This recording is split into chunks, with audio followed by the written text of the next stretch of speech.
In a typical city or town, on a typical residential street, we find a typical home occupied by a typical American family. Like millions of his fellow Americans, John Q. Public earns enough money to keep up the payments on a new car.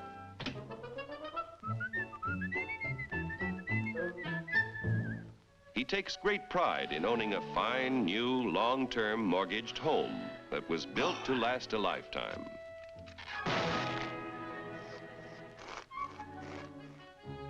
Mrs. John Q. Public no longer finds housework fatiguing drudgery, thanks to a host of labor-saving devices, including her husband. Mr. John Q., because of a 40-hour week, has the leisure to dream about his favorite sport. Darling!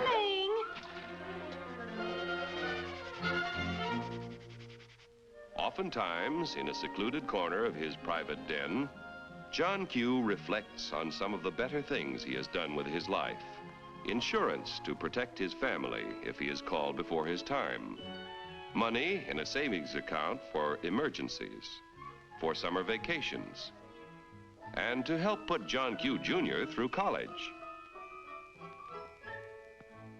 In spite of the high cost of being a husband and father, John Q. has a private little nest egg.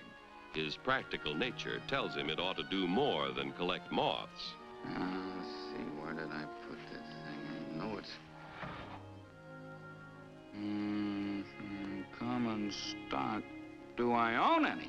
I don't even know what they are. Mm-hmm. In that case, it might be a good idea to get a little information. Let's start with a fellow who owns and operates a company that makes and sells oil drums. Each year, customers buy more and more from our friend because he makes a better oil drum than his competitors. One day, customers demand more oil drums than the owner can produce.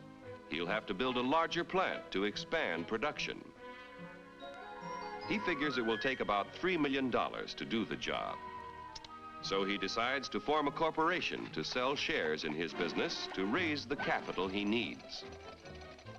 First, the owner goes to the state government to get a corporation charter and permit to sell shares in this business.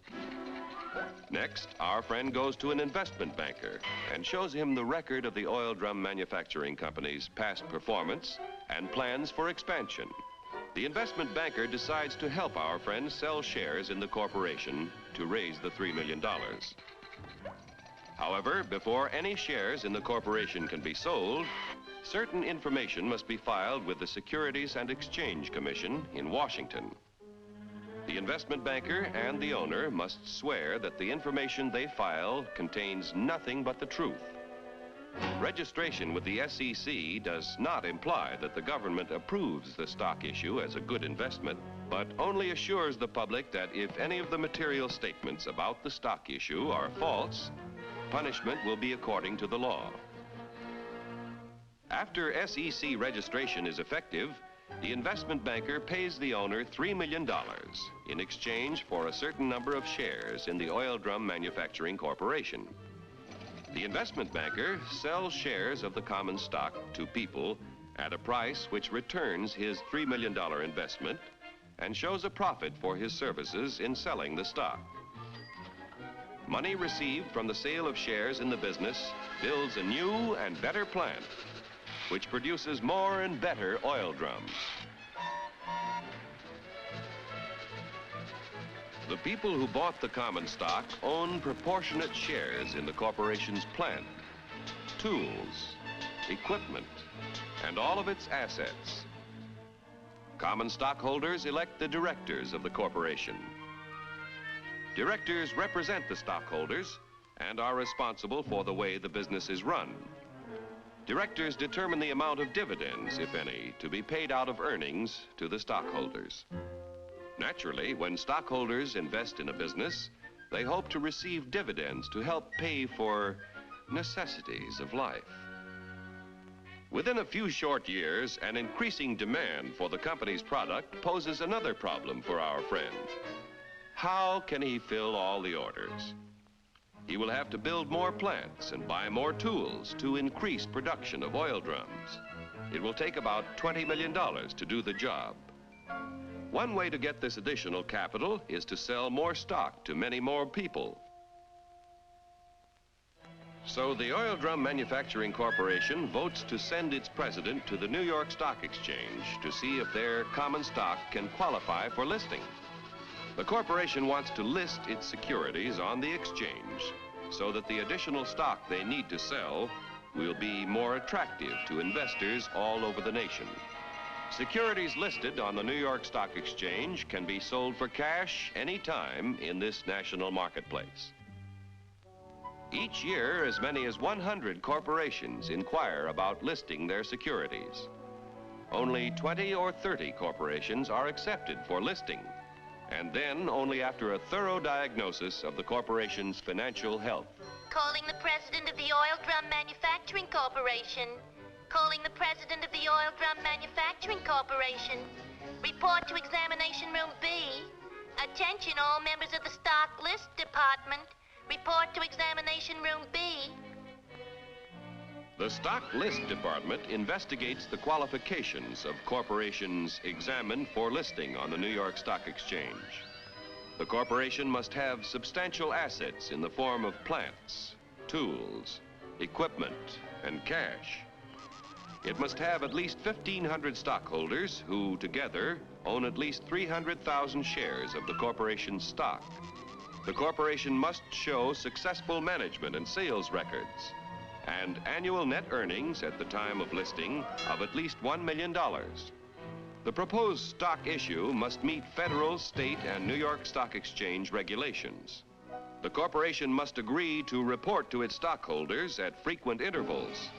If the examination by the Stock List Department indicates the corporation meets minimum requirements of the exchange at the time of the examination, the corporation's application for listing is recommended. The Board of Governors of the New York Stock Exchange finally approves the application and sees that it is made public. Extra, extra, read all about it. Now that the Oil Drum Manufacturing Corporation's stock is listed, its name is abbreviated for use on the ticker tape. Each time ODM stock or any other stock listed on the exchange is bought or sold, the ticker tape flashes all over the nation the price and number of shares traded. A buyer in Colorado wants to purchase some ODM stock. The buyer's broker in Colorado sees that the last ODM transaction was at $10 a share. The buyer could buy from 1 to 99 shares, which would be known as an odd lot.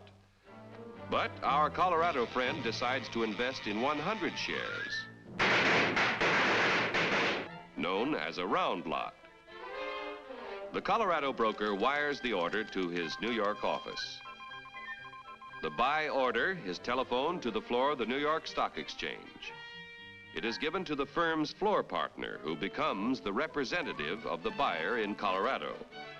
The floor partner goes to the post where ODM stock is traded. The representative of the buyer in Colorado bids $10 a share for 100 shares. But at the moment, there is no stock offered for sale at this price. In the meantime, however, in Maine, an ODM stockholder who needs cash decides to sell his 100 shares if he can get $10 a share. The Maine broker wires the sell order to his firm's representative on the floor of the New York Stock Exchange. This firm's floor partner, representing the seller in Maine, offers to sell 100 shares of ODM stock at $10 a share. The price of $10 a share is mutually acceptable, and the transaction is made.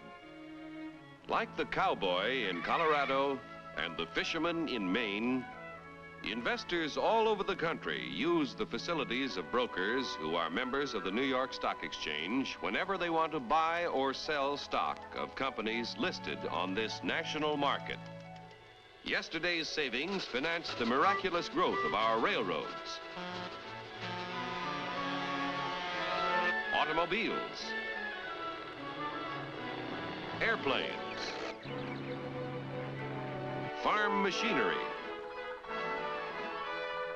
communications, electric light and power, textiles, and countless other industries contributing to a more enjoyable life.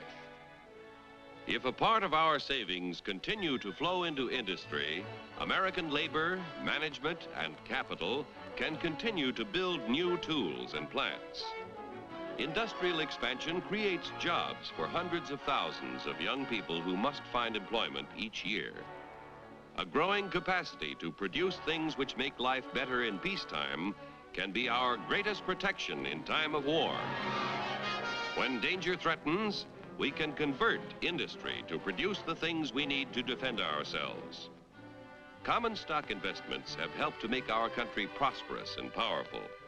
Owning a share in American industry is like owning a share in the future of our nation. But remember, John Q, there is a risk as well as an advantage in owning any kind of property. So get the facts before you put your money to work.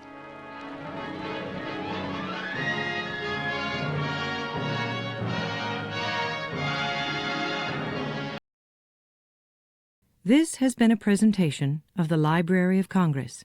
Visit us at loc.gov.